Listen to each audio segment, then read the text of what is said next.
Halo Bro Bre, kembali lagi bersama gue ABC Movie. Kali ini kita akan ngebahas film yang berjudul. Oke, sebelum kita kalur ceritanya Bro Bre, jangan lupa tombol merahnya itu dirubah menjadi warna abu-abu dulu ya Bro Bre. Thank you Bro Bre, terima kasih banyak ya.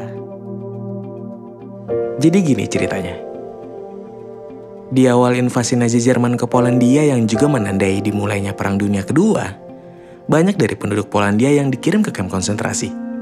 Salah satu dari mereka adalah Teddy, seorang juara tinju di Warsawa, Polandia, yang memiliki kehidupan enak sebelum terjadinya invasi.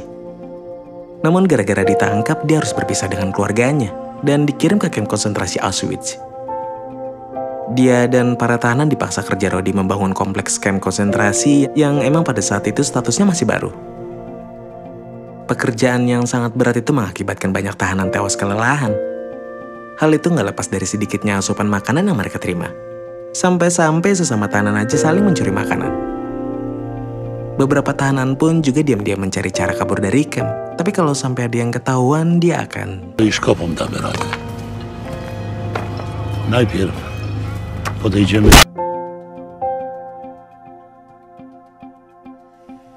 Pas lagi disuruh bekerja, Teddy dikenalin sama tahanan remaja bernama Janek. Remaja inilah yang tadi makanannya dicuri. Kemudian Teddy disuruh mengantar kursi ke rumah salah satu komandan. Di sana terlihat dia hampir ketahuan pas lagi mencuri buah apel. Apel itu dia berikan ke Janek dan Janek gak lupa membaginya ke tahanan lain. Tapi aksi mereka malah ketahuan sama komandan.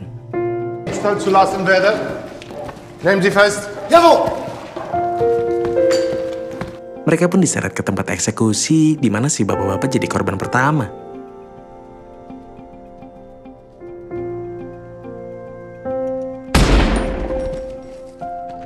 Saat tiba gilirannya, Teddy malah tanpa takut memakan buah apelnya.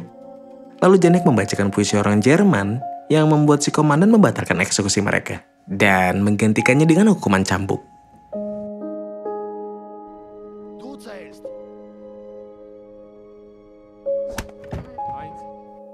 Jadi seperti itulah gambaran kekejaman kamp konsentrasi Nazi di siang hari.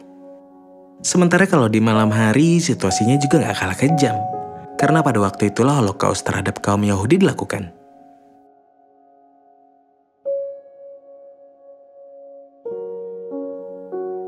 Pada suatu hari di tambang batu, petugas Nazi yang selalu membawa sekop mempermainkan tahanan untuk saling berebut sosis. Awalnya dia menjanjikan yang bisa jatuhin lawannya akan dapat sosisnya.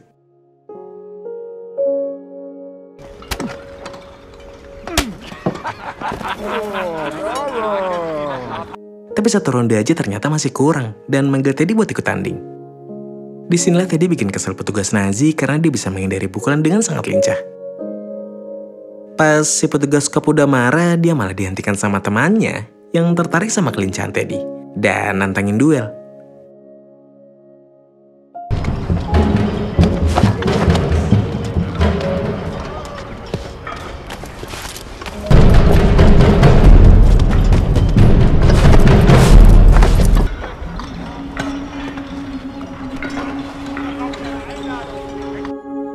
Karena Teddy yang menang, dia pun dikasih makanan lebih.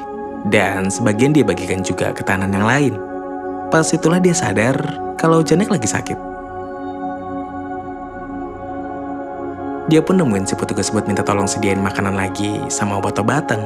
Tapi untuk mendapatkan semua itu, Teddy harus bertarung di atas ring. Di depan para pemimpin camp, si petugas menunjukkan kecepatan menghindar Teddy.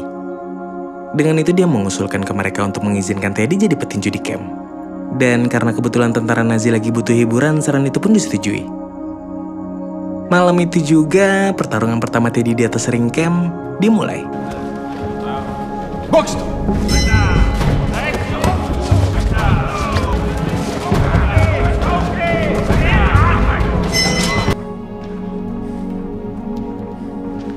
Box!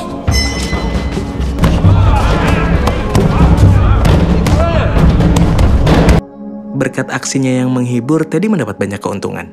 Mulai dari makanan lebih sampai kerjaan yang santai. Biar sekalian dia bisa sambil latihan. Dia juga dikasih fasilitas pengobatan sekelas tentara Nazi. Saat itulah dia sekalian minta obat buat Janek. Ternyata dokter di situ juga merasa kasihan sama tahanan yang lagi sakit.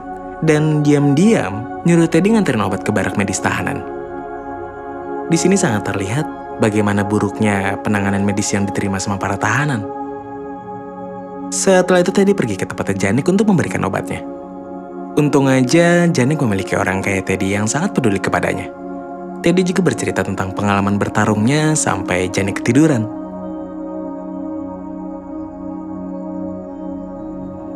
Hari-hari selanjutnya dilalui Teddy dengan berlatih dan memenangkan setiap pertarungan.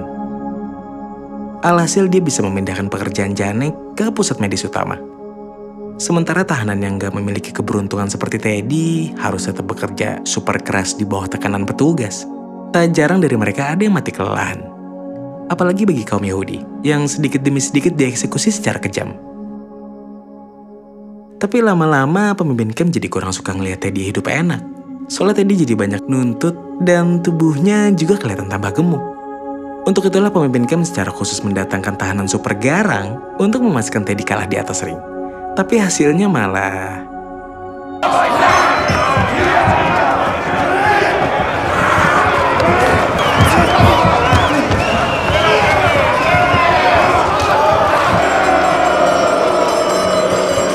Teddy pun dapat banyak hadiah makanan dan gak lupa dibagikan ke tahanan yang lain juga.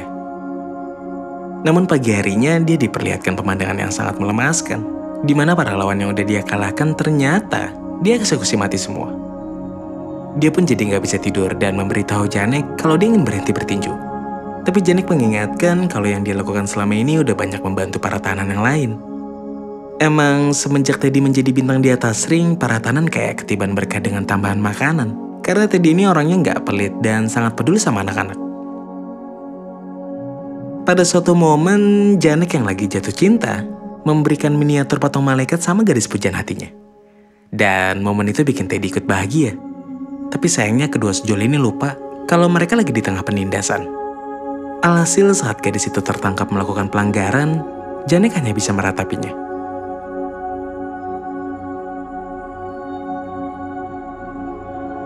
Janek berlari dengan sedih ke tempatnya Teddy dan menceritakan semuanya. Teddy pun ikut sedih, tapi langsung mengingatkan Janek untuk kembali bekerja. Kebetulan pas balik ke pusat medis lagi ada komandan yang tangannya terluka saat kejadian tadi. Sambil nyuruh Janek nyuntik tangannya, komandan mengatakan kalau Tuhan sepertinya udah menakdirkan dia jadi seperti ini. Tapi dengan berani Janek menasihatinya, komandan gak harus melakukan perbuatan yang sebenarnya salah. Singkat cerita, Teddy melihat kelompok tahanan yang sedang dipukuli seorang tentara Nazi. Petugas ngasih tahu kalau tentara itu pernah jadi juara tinju di Jerman. Melihat ada kesempatan emas, Teddy dengan berani minta kepada pemimpin camp untuk berduel dengan juara Jerman itu. Dan kalau ditolak dia ngancam nggak mau tanding tinju lagi. Dia juga minta syarat supaya Janek dibebaskan kalau dia menang. Salah satu komandan merasa Teddy ini mulai berbahaya karena mampu menyatukan para tahanan dan ngusulin buat menyingkirkan Teddy. Tapi pemimpin camp ingin pertandingan diadakan karena dia punya rencana kejutan untuk Teddy. Dan akhirnya pertandingan pun dilangsungkan. Tapi bukan di atas ring, melainkan di tanah lapangan.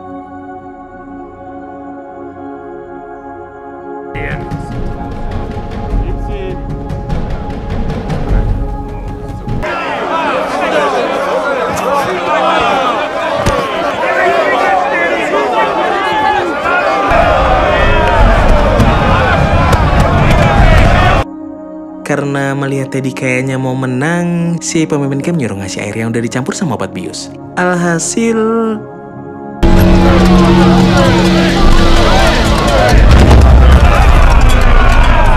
dalam keadaan gak berdaya, Teddy dibuat sangat terkejut karena Janek datang dengan tubuh penuh luka dan tangannya diikatin kawat berduri. Rupanya rencana kejutan pemimpin camp adalah menduelkan mereka berdua sampai salah satu ada yang mati. Tentu aja Teddy gak mau nyakitin Janek sehingga dia maksa Janek buat mukulin dia. Tapi Janek juga gak mau mukul sehingga...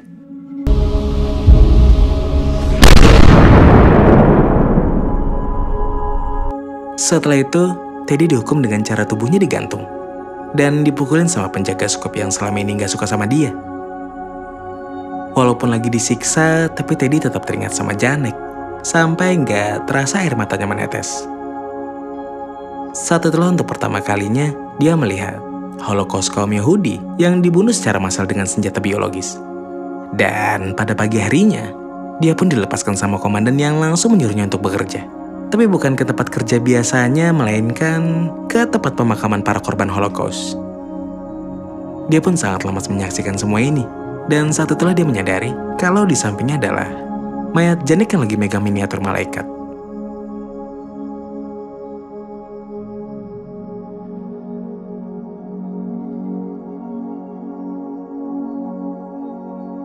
Dengan penuh amarah, dia menatap tajam ke arah Cam dan mendatangi ring tinju. Di mana pada saat itu sang juara Jerman lagi bertanding. Lalu tiba-tiba Teddy naik ke atas ring untuk menantang juara Jerman. Rupanya dia juga dikenali sama komandan camp lain yang lagi berkunjung. Para komandan dari camp lain yang sangat mengagumi si Teddy ini sampai bikin pemimpin camp gak bisa nolak pertandingan. Apalagi ngeliat kondisi tangan Teddy yang penuh luka, dia sih beranggapan Teddy pasti akan kalah telak. Namun begitu pertandingannya dimulai, ternyata Teddy dengan mudahnya bisa menghindari pukulan-pukulan juara Jerman dan ngasih senyum meremehkan. Bahkan pas dia dipukul jatuh, Teddy masih terus bangun lagi. Kayak nggak ngerasa kesakitan sama sekali. Dan habis itu dia malah jadi tambah semangat ngeledekin lawannya.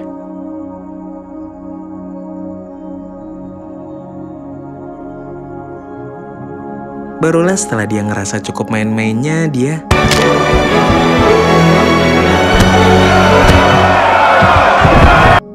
Kemenangan Teddy ini bikin para penonton bersorak keras meneriakkan namanya. Sedangkan para komandan camp pada melongo nggak percaya. Apalagi si pemimpin camp, yang kelihatannya sangat membenci momen ini.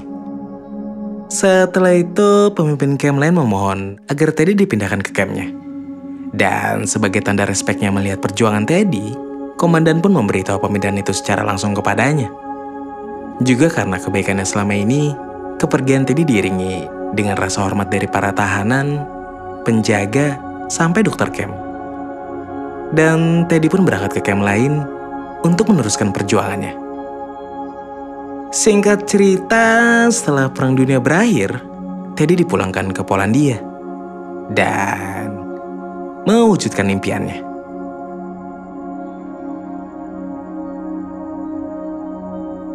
Dan film pun selesai.